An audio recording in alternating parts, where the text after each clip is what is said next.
नमस्कार मित्रों, मैं पंडित टीश पांडे, एस्ट्रोलॉजर एंड डिवास्ट कंसल्टेंट। सूर्य महादशा फल। सूर्य की महादशा 6 वर्ष के लिए होती है और इस काल में मनुष्य को वह खूब यात्राएं कराता है। आदमी खूब घूमता फिरता रहता है इधर उधर और अपने कार्य की वजह से या सैर सपाटे की वजह से वह प्रफुल्लित होता रहता है।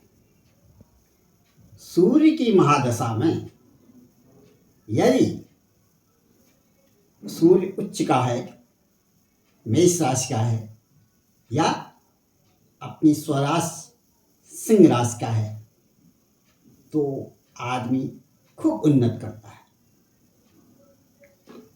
सूर्य नीच का होने पर आदमी को खूब उठा पटक कराता है, हानि कराता है और आत्मविश्वास में कमी लाता है। सूर्य उच्च का है तो आदमी को सम्मान देता है।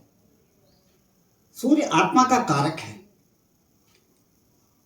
सूर्य वक्री तो हो ही नहीं सकता। अन्य ग्रह वक्री होते हैं, सूर्य वक्री नहीं होता है। इसलिए अपनी दशा, अंतर्दशा, प्रत्यांतर दशा में वह अपना पूर्ण फल देता है। यदि सूर्य की दशा उच्च हो तो आदमी राजा के समान रहता है।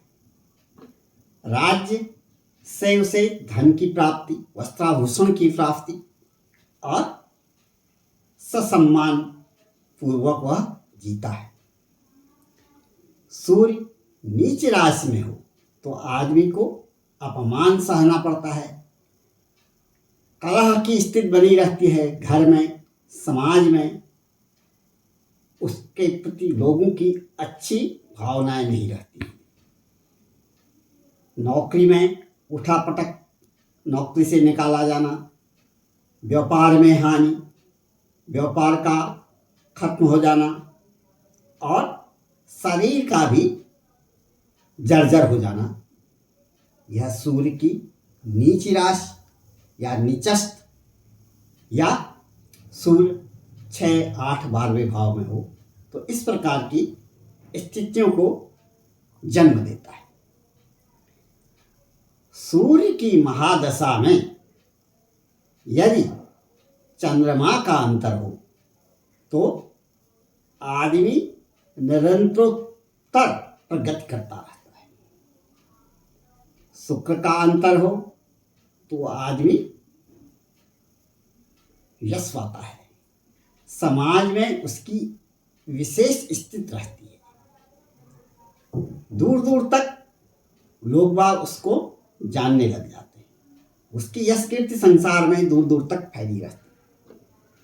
सूर्य को यदि राहु, केतु, शनि देख रहे हो या उनकी युद्ध है तो उस काल में आदमी अपने शरीर से परेशान रहता है। मित्र भी उसके शत्रु बन जाते हैं और लोग बाग उसको धोखा देते रहते हैं। कारोबार में भी उसको धोखा मिलता है, यहाँ तक कि उसका कारोबार नष्ट हो जाता है। इस काल में यदि सूर्य में राहु, शनि या केतु की युति हो तो आदमी को अपने पुत्र से, स्त्री से अलग भी होना पड़ता है। घर से भी त्यागना पड़ता है। ऐसे समय में उसको चाहिए कि सूर्य की आराधना करे, सूर्य को अर्घ्य दे, क्योंकि सूर्य जो है आत्मा का कारक है। ऐसी स्थिति में यह जो ग्रह है आदमी को चंचलता भी देता है और उसके आत्मसम्मान को ठेस भी पहुंचाता है। इसलिए जातक को चाहिए कि इस काल में सूर्य की आराधना करें, भगवान भोलेनाथ शिव शंकर का अधिक से अधिक मंत्रोच्चार करें, तब जाकर के सूर्य की स्थिति सही होगी। अपनी अंतर्दशाओं में जैसे सूर्य में सूर्य का अंतर है तो वह इतना अच्छा फल नहीं देगा।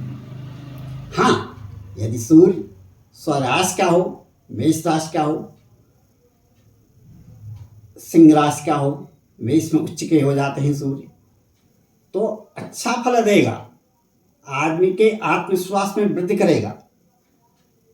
यदि नीच राशि का हो, तुला का हो, तो आदमी को शारीरिक, मानसिक व आर्थिक कष्ट देता है, धन भी उसका चोरी हो जाता है और उसको अपने मोटर वाहन आदि से भी नुकसान मिलता है। अतः जातक को चाहिए कि इस काल में भगवान शिव के ज़्यादा से ज़्यादा मंत्रों को जपे और भगवान हनुमान जी का भी स्मरण करे, हनुमान चालीसा पढ़े।